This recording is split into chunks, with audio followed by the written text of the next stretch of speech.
welcome to Super Talk Show. Thank you for joining us from the Philippines. Thank you for having me. It's an honor. Thank you. Today we're going to talk about mental health as our overarching topic. And so can you give us like an introduction of yourself and your journey, going through mental health issues you experienced? Okay, so hi, my name is Ambroise. I'm 17 years old. I'm actually turning 18 in less than 2 weeks. And my personal journey with mental health is, if I'm going to be honest, it's not pretty. It's really not pretty. It's not perfect. I was a private school. I was a private Catholic school boy when I was in elementary. Then I got into a really, really prestigious boarding school for high school. But then I left the said school because of my mental health. I chose myself over the quality of education. The quality of education in my old school is spectacular. It's the best. It has international recognition, especially in Southeast Asia. I'm not sure if I'm supposed to mention the school, so I'm not going to mention it. But yeah, I went to that boarding school. Then I actually on my 10th grade, the year before my IB, I think you take IB. So the year before my IB, I actually stopped attending school mid year, and that was the time I started going to therapy sessions. I started seeing my psychiatrist. That was also the time I got prescribed medication. For anyone who doesn't know, I am diagnosed with bipolar disorder, mood disorder. We also have depression and anxiety, the basic thing that you would see in a lot of teenagers. Then I moved to another private Catholic school, which my sister went to when she was in the 7th grade, and she's now my classmate actually. My sister, we're now in the same year, even though I'm a year older. So I went to this school, and this school started caring more about my mental health. We have something in my current school. We have something called SEL activities. The meaning of it is social emotional learning activities. It's basically activities that would help and foster better mental health. And my current coping mechanisms for my mental health is actually academics. Heidi and I actually went to the same Wyman. We both went to Wyman in the same committee. That's where we met. And that's currently my coping mechanism for my mental health, academics. And apart from joining international conferences like Wyman, I was also actually invited to something called Social Excellence Forum. It's a mood trial by Oxford, and I'm really quite excited about it. And doing a lot of academics for me, doing a lot of extracurriculars, really does help my mental health. Back then, it used to be sports, and now it's more on academics. And that's my personal story about mental health. It's really just a teenager growing up, finding out he's mentally ill, and then knowing what to do about it. I even had to stop school, knowing how to push through with everything. And now I'm currently trying to help myself and having a really, really good support from my friends, from my family. And that's my current stand of mental health. That's my story. Definitely. You've been doing great in the committee, like just speaking and everything. That was super awesome. And it's definitely great meeting you. Roman. Yeah. Yeah, it was great meeting you too.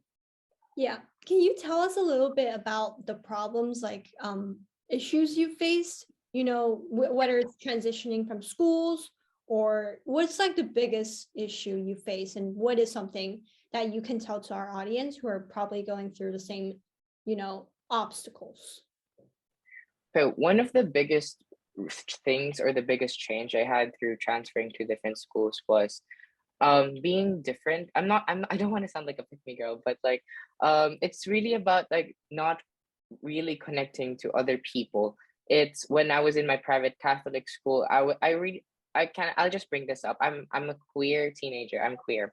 So growing up in a private Catholic school, it was quite hard for me to express myself freely, which suppressed me in a lot of things. Although I was quite able to express myself in certain ways, I wasn't able to fully express myself which made me hide my true self when I stepped onto high school, which in high school was the boarding school. And when I got into the boarding school, there was I was actually quite infamous. I'm going to be honest with you. I wasn't the perfect person. I wasn't the perfect kid. I wasn't kind to a lot of people. I wasn't even quite respectful.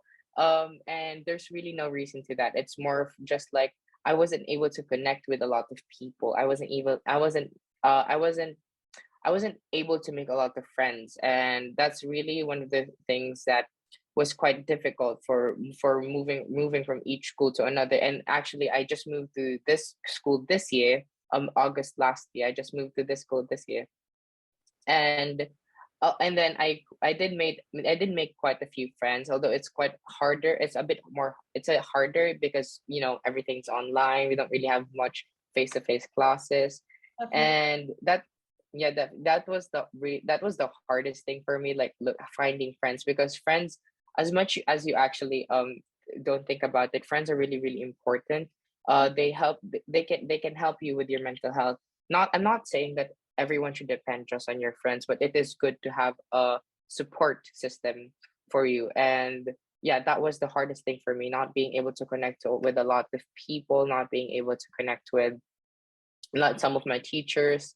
And it's really just um I would say social awareness, or like social maturity, which you will gain throughout growing up. Especially I did gain a lot of it during model UN, like making a lot of friends. It's really just, yeah, for example, Heidi, which I am thankful for this interview. It's really just knowing where you stand, and not just in your class, not just your race, not your color, but where you stand in, for example, your political opinions, which really does make an impact on the friends you make. And that's my answer. Wow, thank you. That was an amazing answer. What is one thing maybe you can say to other people, one thing maybe you've learned that you can share to our little audience about our super audience, about Our your, super audience. yeah.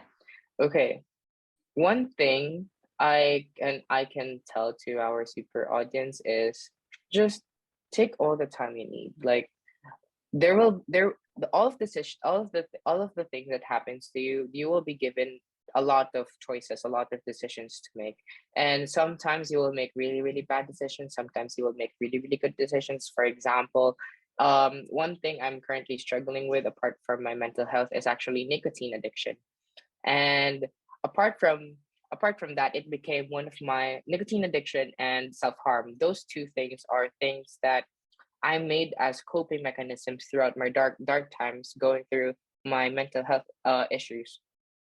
And the sad thing about it is it's actually quite common now. Not that it should be normal, it's quite common now, especially in teenagers, which I think isn't really given a lot of thought of, especially in laws, especially in schools. Um, yeah, there's a lot of bad choices you can make, and it's all right to make them.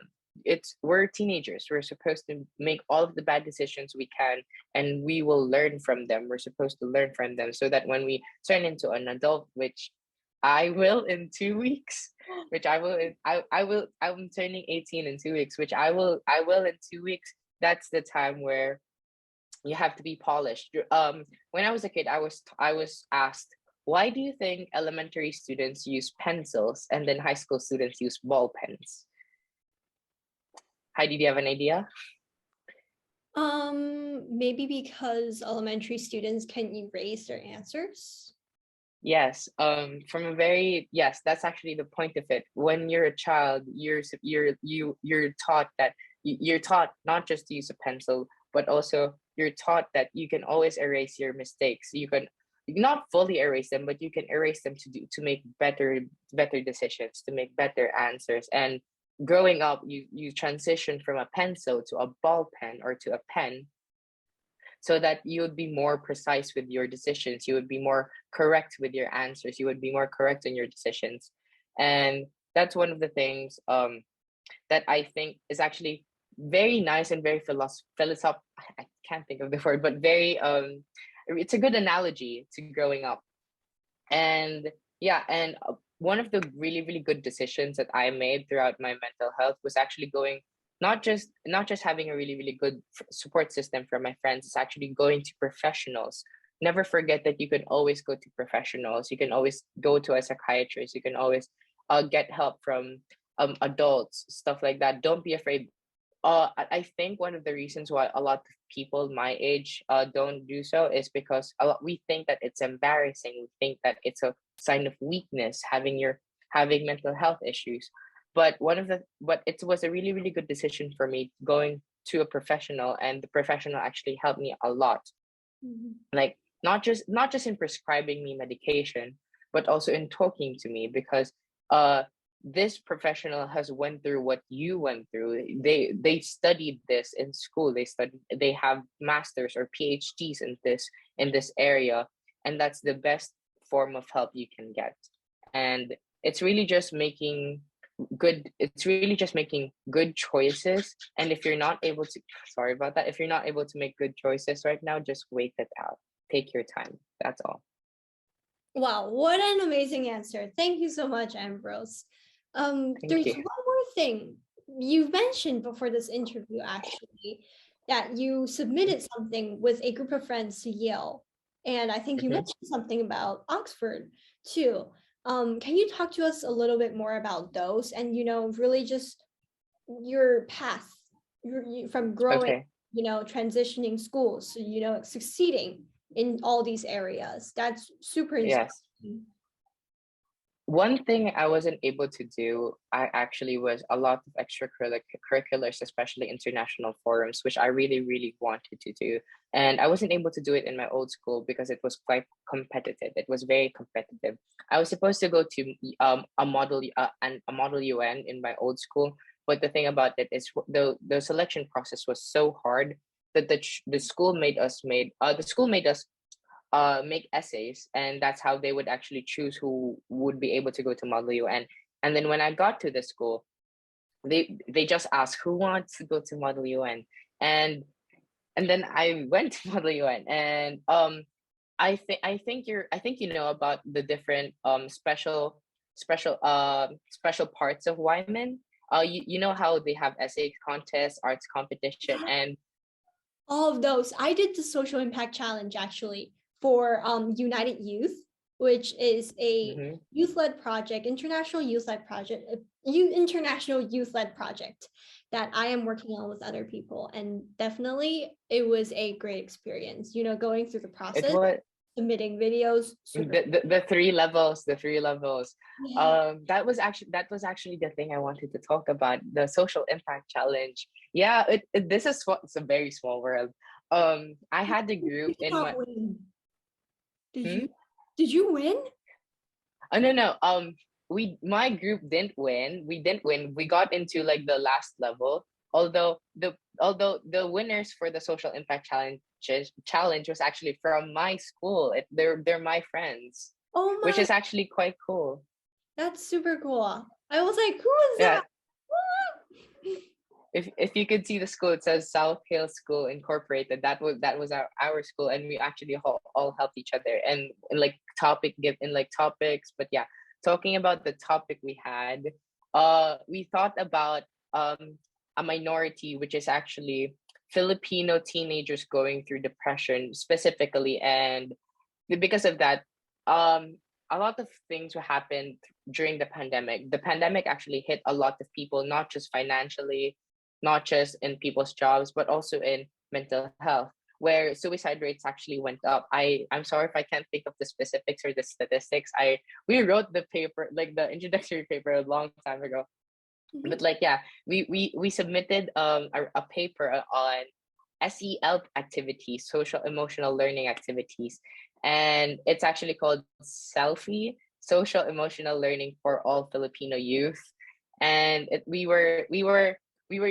had all of these great ideas. We wanted to make a talk show. We even wanted to make a TV show, stuff like those, and those TV shows. And we have in the Philippines, we have something called DepEd, or Department of Education, and they have a channel in television, and we would air the show on TV. And that was the thing we were thinking about. and we would take, yeah, like just like what you said about your social impact challenge submission. We were thinking about having a lot of people who really are passionate about this idea to support us and to help us in creating the project. And I'm sorry, I'm so nervous, I keep on thinking of certain terms, but Mhm. like, but like, yeah, we had that, and that was, and we had the privilege, or like, we had the privilege to get into one of the second round. We had the privilege to get into the second round. It was quite fun, tons of sleepless nights, but it's all worth it, because it's not just helping me. It's not just helping me and a specific person. It's also helping teenagers or other people who goes through the same thing as I do, which I think was really good for our topic, because we have someone in the group that goes through the thing, which was me, which was me. And it was, I had a lot of fun writing it. I had a lot of fun brainstorming, and I'm not going to take all the credit.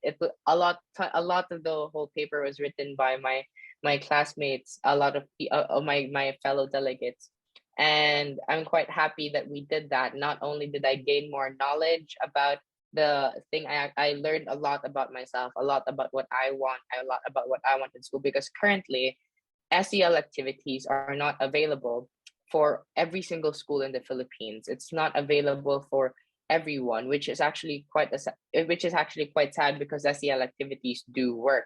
And we actually based it off international studies. We based it off international projects, and we reformed it to something more culturally appropriate for the Philippines, Wow. for the Philippines. And that was the activity, that was the project we submitted to Yale in Social Impact Challenge. And the other thing that I'm focusing on right now is social social excellence forum. It's a mood trial. It's a do you know mood trials? Moo. MOOT. Yes, mood trials, or like mock Yeah. trials. And the topic is actually giving justice for the people, because for the people affected by the Holocaust, especially pointing a finger at Ernst Rudin, which was who was a German scientist physicist who did racial hygiene, and basically all the bad things that happened in the Holocaust. And what that topic is actually quite dear to me, not because people might think, wait, you're Filipino, you weren't really affected of the Holocaust, but it's actually quite dear to me, because I have a lot of friends who were affected by the Holocaust, and not just friends, not just family. One funny thing about is, I'm not quite knowledgeable about this, but I did read about it. During World War II, we actually have there's a movie about it. It's called Quezon's Game, about how the president of the Philippines helped people in World War II escape from Nazi Germany. Mhm. So that's one of the things. So I used this as a coping mechanism. I used all of my anger, all of my sadness, all of my energy, and focused it on academics, which I think is actually quite healthy. It's really healthy. If you haven't tried it, try it. It's way better than focusing it on on other activities, on other hobbies. And I actually quite sound hypocritical right now, because I do have nicotine addiction, but I'm slowly moving away from it.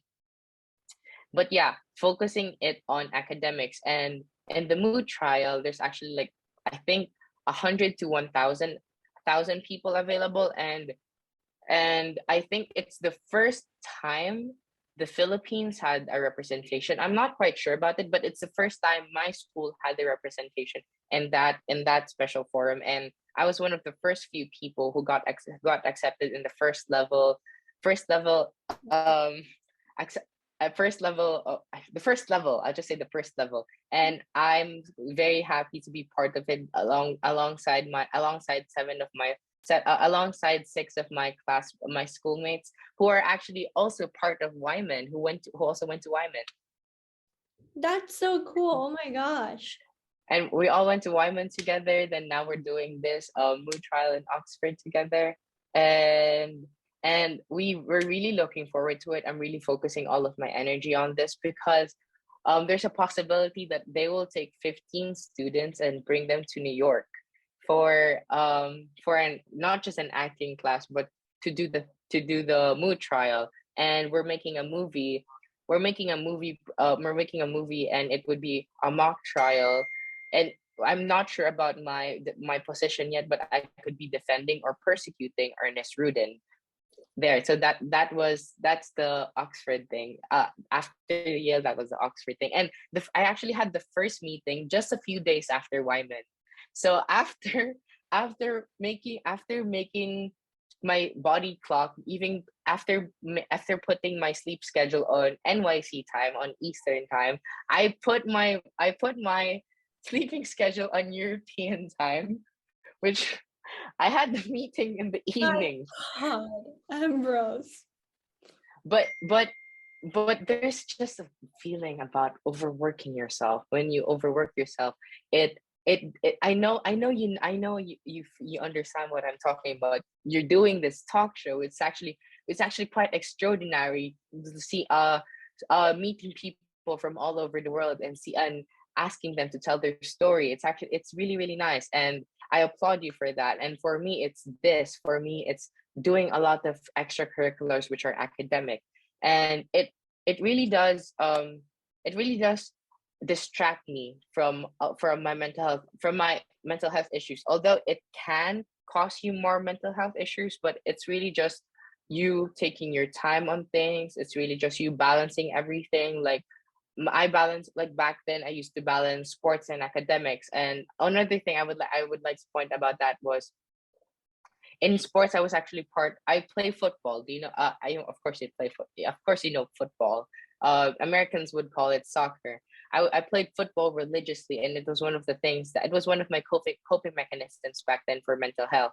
And it really did help me a lot, because instead of crying every night about how bad or how bad things are going, I would attend football training. Then I would suddenly smile, I would laugh, I would meet my friends in football training, I would meet my teammates in football training.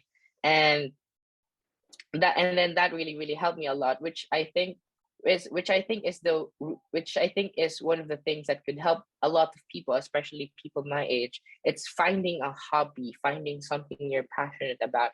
I was passionate about sports, and I still want to do them now. And now I'm looking more into academics. I'm looking more into international conferences, international forums, and now I'm doing it. So just look for something you're passionate about and you want to do. Look for your center, like like align it with your ambition, align it with what you're going through. For example, if you're part of the LGBT community, align it to your work. Like make papers, make essays focusing on the LGBT community. I remember, do you remember one of the directives I introduced during Wyman in our committee? Yes, in the last day or the In the second. last day, second last day, one of Yeah. the directives I submitted was expanding Bernie Sanders Medicare for the trans community, where Medicare would cover hormone replacement therapy. Mhm. Yeah, that. And just look for something that would that relates you relate to, that look for something that you're really passionate about. Or for example, you look at yourself or look at your own community, then focus on that. Do something that could help that.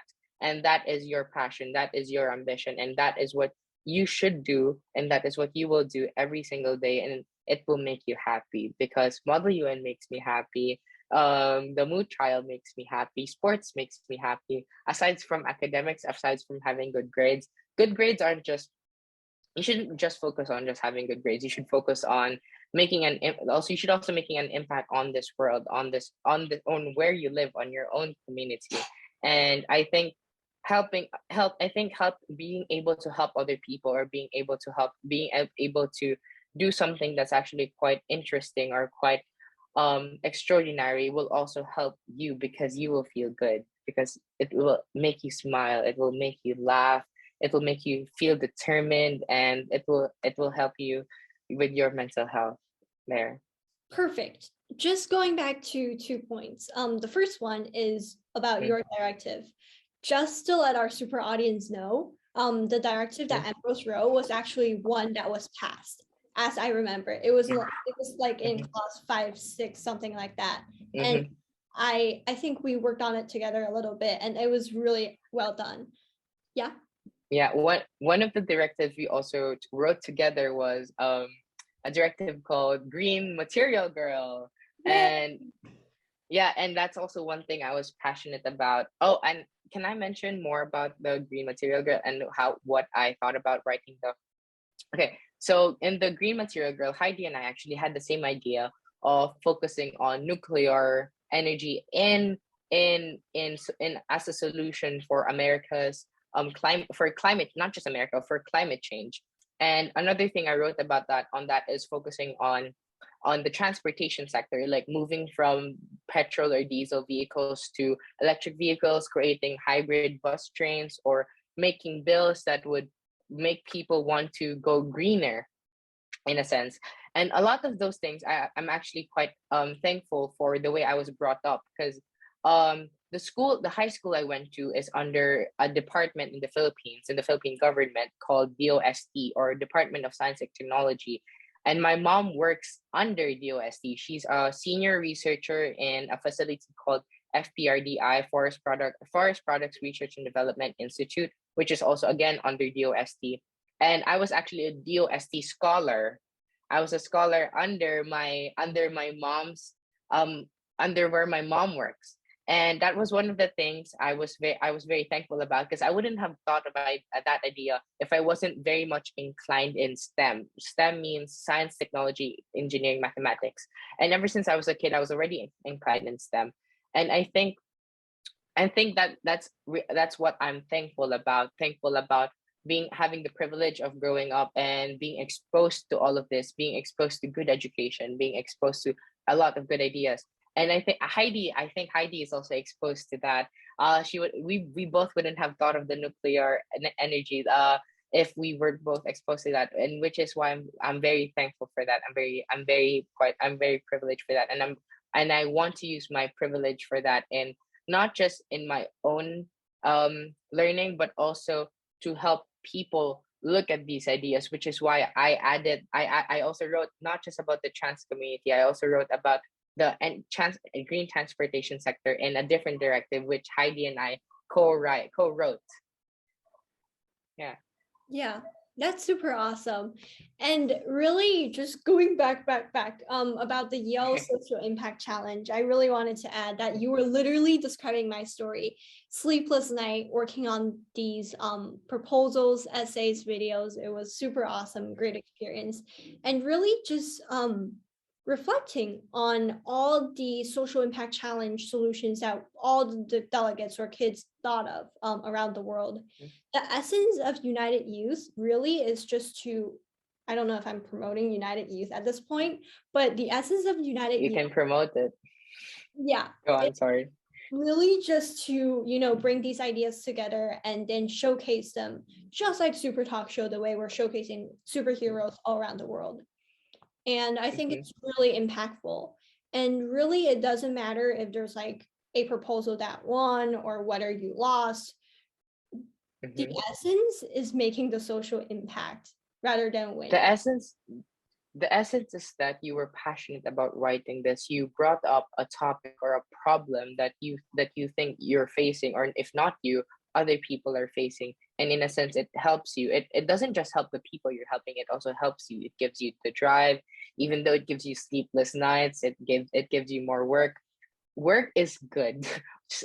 In my opinion, work is good. Stress is good, because you wouldn't just wake up and like, oh, I'm not gonna do anything today. You would want to wake up every morning and be like, I want to change the world. I want to do something good. And although you can't do it in a day, you can always do it in months. You can do it in whatever timeline, which is why Heidi wrote her social impact challenge, which is why I wrote but not I, but like my group wrote our proposal for the social impact challenge, it really does help us. Not just it really does help us there. Yeah, definitely. And kind of switching gears here, can you talk about the culture in Philippines? I don't think I've been to the Philippines before, but when should we travel there? What are some cultures or food that you would suggest? Okay. Yeah. Okay, for this is actually perfect timing that you asked this, because the Philippines is already opening up after the pandemic. We're finally opening up. Visa-free countries, for example, if you're an American citizen, you don't really need visa to enter the Philippines. But you could enter the Philippines and you wouldn't have to go through quarantine. You wouldn't have to go through quarantine, which is amazing.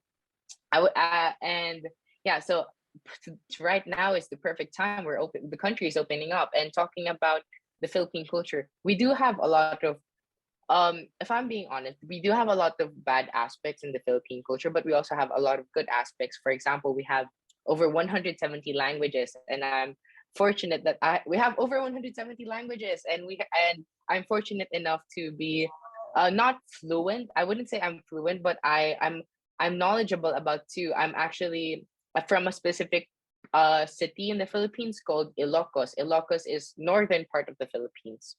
Mhm. And instead of Filipino is the term for the collective language of the Philippines. And this language I speak on a daily basis is actually English and Tagalog. But when I'm in my hometown, we speak Ilocano, which is a way different language, and it's really really nice. If people, yeah, I was about to promote my Instagram, but I have in my Instagram I went to I finally went back to my hometown after 2 years, and I just took a lot of pictures. I took pictures of a city called Vigan. I took pictures of Candon, and I would say the Philippine culture is very family centered. It's very you everyone is just close with their family. I wouldn't personally, I don't think I'm that close with my family, but I'm really thankful for them for supporting me. And I just recently told them about the Oxford thing. I told them about that, and then they said that they would support me through the whole way. And if ever I need financials for going to New York, if I get accepted, they would help me. I would say the Philippine culture, sorry, I burped. It's very diverse. The Philippines is an archipelago. We have over 7,107 countries, islands. We have over 7,100 islands, 107 islands, and we're very prideful. Like you see, like I know you can see it in and I know you can see it in sports, for example. I don't want to make him an example, but Manny Pacquiao is really good at boxing, or like in Miss Universe, we're really passionate about those things. But like when it really comes to pride, when it really comes to being proud of what we have, being appreciating our beauty, now that the modeling industry in the Philippines is actually expanding, where we started loving our own skin color, where colorism is starting to be a thing of the past in the Philippines. I'm really quite happy about that. I wouldn't say the Philippines is progressive, just like Scandinavian or European countries, but we are getting better. We are going from the developing country. We are slowly transitioning into being a developed country. So yeah, the Philippine culture, we have tons of beauty. If you would like to see our mountains, our beaches, I personally live I'm currently in a place in a forest reserve, where the land is actually protected by the law, where no one can buy the land. Whoa. So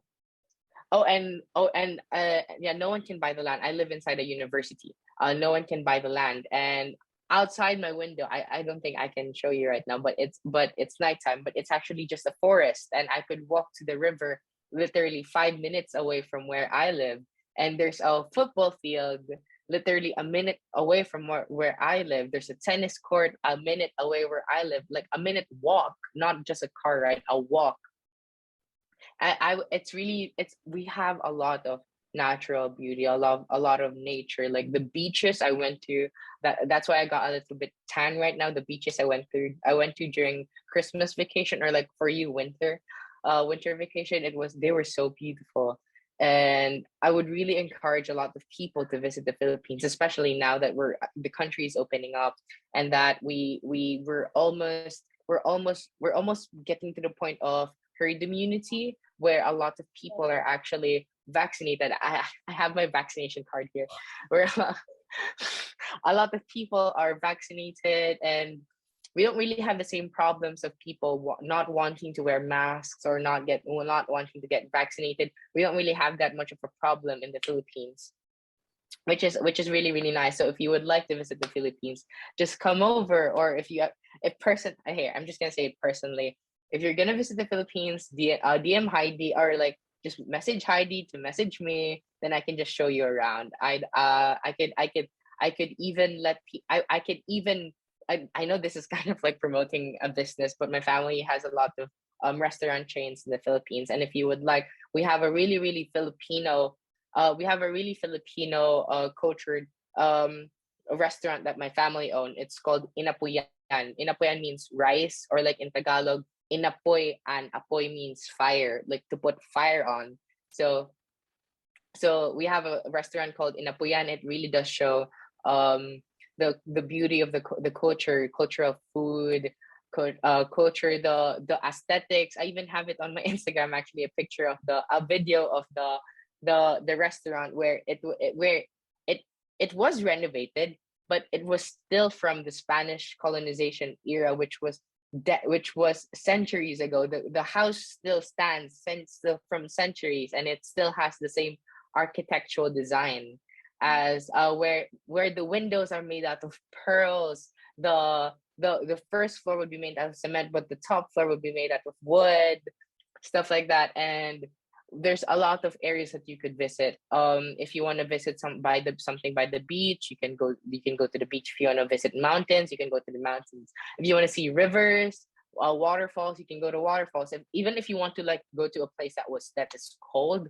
although it doesn't have snow, sorry about that, it doesn't have snow, but it's still cold, you can go to a city called Baguio or Tagaytay, a lot of different places. And I'm really just proud of my country. I'm really proud of it. And yeah, there. Thank you I'm gonna so stop talking. It's quite a lot. your description of Philippines sounds really beautiful, and honestly, so is this interview. You're an amazing guest to Super Talk Show. Thank you so much. It's a pleasure. Thank you for having me. Thank you. Bye, and thank you so much for sharing Bye. stories. And remember, if you want to come to Philippines, you can check out Ambrose Instagram down below, and be sure to follow Super Talk Show and Ambrose on Instagram. Yeah. Bye. Thank you. Thank you. Bye.